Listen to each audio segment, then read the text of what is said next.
দর্শকের বিষয়ে আরো খবর জানাতে রাঙামাটি এবং বান্দরবান থেকে আমাদের সহকর্মীরা আমাদের সাথে যুক্ত হচ্ছেন। শুরুতে চলে যাব রাঙামাটিতে ফাতেমা জান্নাত মুমুর কাছে এবং মুমুর কাছ থেকে জেনে নিতে চাইব, মুমু, রাঙামাটির সবশেষ কি পরিস্থিতি আছে? পরিবহন ধর্মঘট উঠে পড়ার পর যেখানে পর্যটকরা আটকা পড়েছিলেন তাদের সবশেষ কি খবর, সার্বিক পরিস্থিতি জানাবেন।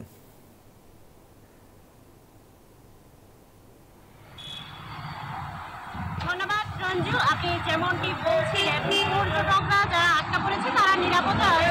আজকে পরিবেশ পরিস্থিতি চিন্তা করে তাদেরকে নিরাপদে পৌঁছে দেওয়ার সিদ্ধান্ত দিবে প্রশাসন। এখন পর্যন্ত সিদ্ধান্ত গৃহীত হয়নি তাদেরকে তাদের থেকে বের করা হবে কিনা।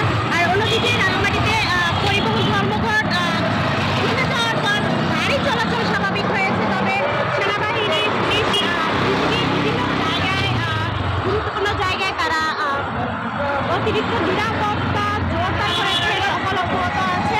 সাধারণ মানুষ বেরিয়ে আসছে, কাজে ব্যস্ততা তারা শুরু করেছে। পাহাড়ি বাঙালি সবাই সমানে রাঙামাটিতে স্বস্তির নিঃশ্বাস নিচ্ছে। আপাতত কোনো সংঘাতের আভাস থেকে পাওয়া যায়নি।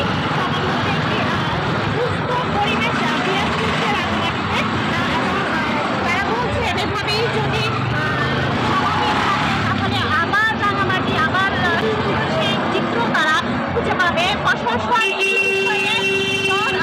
আশ্বস্ত করেছেন সাধারণ মানুষকে যাতে তারা শান্তি সম্প্রীতি বজায় রাখে।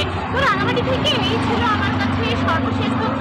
বান্দরবান থেকে যুক্ত আছেন আমাদের সহকর্মী রতন কুমার দে, তিনি জানাবেন বান্দরবানের সার্বিক খবর। রতন, এনজিওর কিস্তি প্রথমবার বিকাশ পেমেন্ট করলেই 20 টাকা ইনস্ট্যান্ট ক্যাশব্যাক।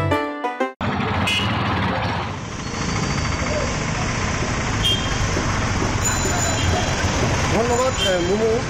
আপনি জানেন যে গত 4 দিন আগে খাগড়াছড়ি একটি দিঘিনালায় তুচ্ছ ঘটনাকে কেন্দ্র করে যে 3 পার্বত্য জেলায় ছাত্র চুম্বক পরিষদের পক্ষ থেকে একটি 72 ঘন্টা আলটিমেটাম দেওয়া হয়েছিল ধর্মঘটের।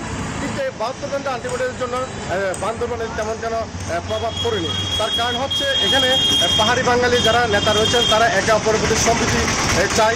তার কারণে এই পার্বত্য জেলা বান্দরবানে তেমন কিন্তু এই 72 ঘন্টা আলটিমেটাম তেমন কোনো প্রভাব পড়েনি। তার পাশাপাশি আমরা দেখেছি প্রশাসনের পক্ষ থেকে র্যাব, পুলিশ, সেনাবাহিনী, বিজিবি, এপিবি সহ প্রতিটি বান্দরবানে পাড়া মহল্লায় তারা নিরাপত্তা জোরদার করেছে। তার পাশাপাশি আমরা একটা জিনিস দেখেছি, জেলা প্রশাসনের পক্ষ থেকে প্রতিটি পাড়ায়, প্রতিটি মহল্লা, পাহাড়ি বাঙালি পাড়ায় যেন একত্রিত হয়ে কোনো সংগঠন যেন উচ্ছৃঙ্খল সৃষ্টি করতে না পারে তার জন্য প্রশাসন খুব কঠোর ছিল। তা আমরা এই ব্যাপারে আরেকটা কথা জানিয়ে রাখতে চাই, বান্দরবানে কিন্তু ইদানিং কিন্তু পর্যটক আসা শুরু করেছে। বেশ কিছুদিন কিন্তু পর্যটক ছিল না, তারা ঢাকা এবং নানা পদ্ধতি থেকে গাড়ি করে আসার কারণে এখন নিয়মিত পর্যটক আসছে। তো এই ছিল আমার কাছে বান্দরবানের যে 72 ঘন্টা আলটিমেটামের যে সর্বশেষ। ফিরছি স্টুডিওতে, রঞ্জু আপনার কাছে। রতন কুমার দে, আপনাকে ধন্যবাদ এবং ফাতেমা জান্নাত মুমু, আপনাকেও ধন্যবাদ।